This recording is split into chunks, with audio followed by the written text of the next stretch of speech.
Kung mabuti ang Diyos, bakit niya pinahintulutan na makaranas tayo ng mga pagdurusa o kapighatian sa mundong ito?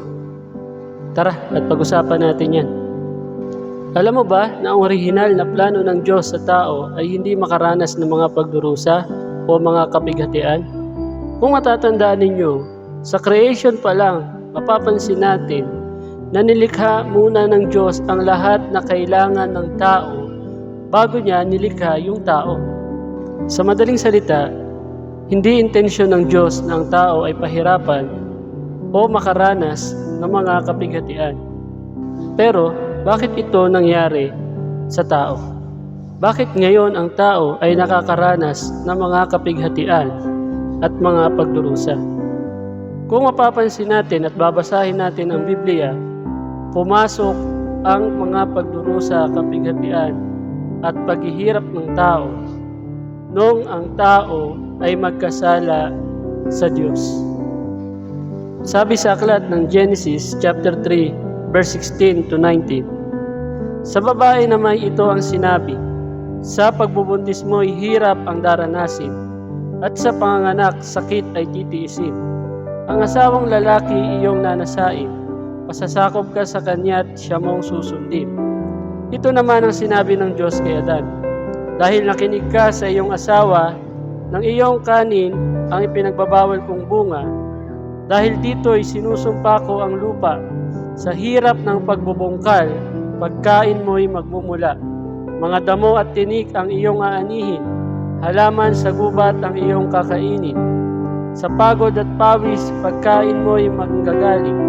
Maghihirap ka hanggang sa malibing, dahil sa alabok doon ka nanggaling, sa lupang alabok ay babalik ka rin. Kung mapapansin ninyo sa binasa nating talata, ang mga paghihirap at pagdurusa at kapighatian ay hindi orihinal o intensyon ng Diyos sa tao. Ito ay kaparusahan sa pagsuway ng tao sa Diyos. May mga tao po kasi na ang tingin nila sa Diyos ay hindi mabuti, sapagkat ang sabi nila, kung ang Diyos ay mabuti, bakit ito nararanasan ng mga tao? Bakit nakakaranas ang mga tao ng mga kapighatian o mga pagdurusa? Na parang pinapalabas nila na ang Diyos ay masama dahil nakakaranas sila ng mga problema, ng mga kapighatian, pagdurusa sa mundong ito. Na kung tutusin at titingnan natin ang Biblia, ang tunay na biktima rito ay ang Diyos. Bakit?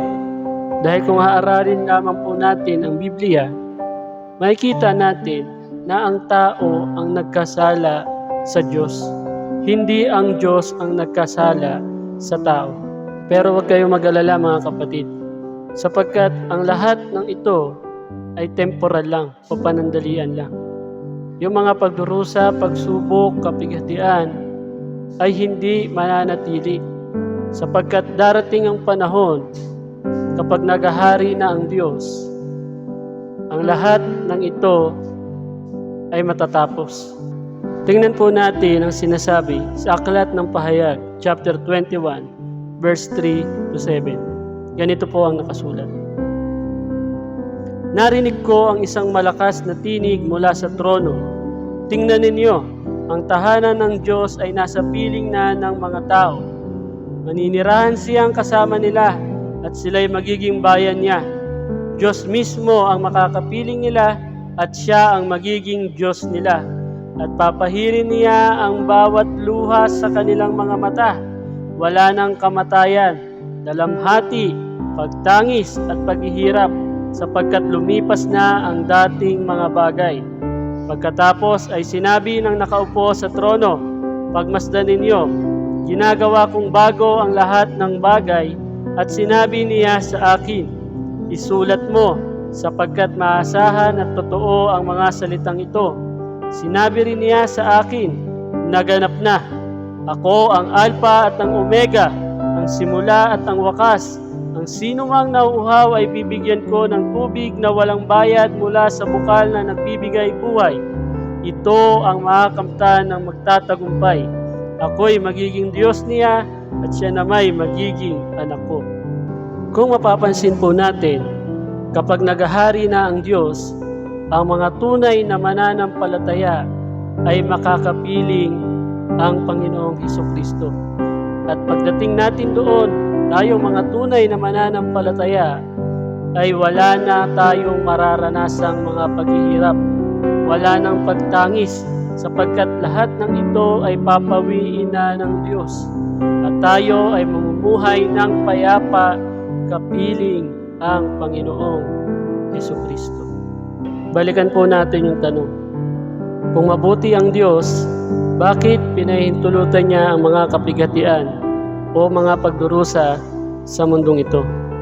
Ang sagot po dyan, pinahintulutan niya ng Diyos dahil ito ay ang consequence sa ginawang pagkakasala ng tao sa Diyos. Pero hindi po ito yung original na plano ng Diyos para sa atin. Mabuti ang Diyos, patas ang Diyos, tapat ang Diyos, banal ang Diyos, kaya hindi niya ito pahintulutan kung hindi rin dahil sa kagagawan ng tao. Pero kung ikaw ay tunay na mananampalataya, huwag kang mawalan ng pag-asa. Temporal lang ang mga pagdurusang ito. Kapag dumating na yung panahon at kasama na natin ang Diyos at siya na ang naghahari, lahat ng ito ay magwawakas.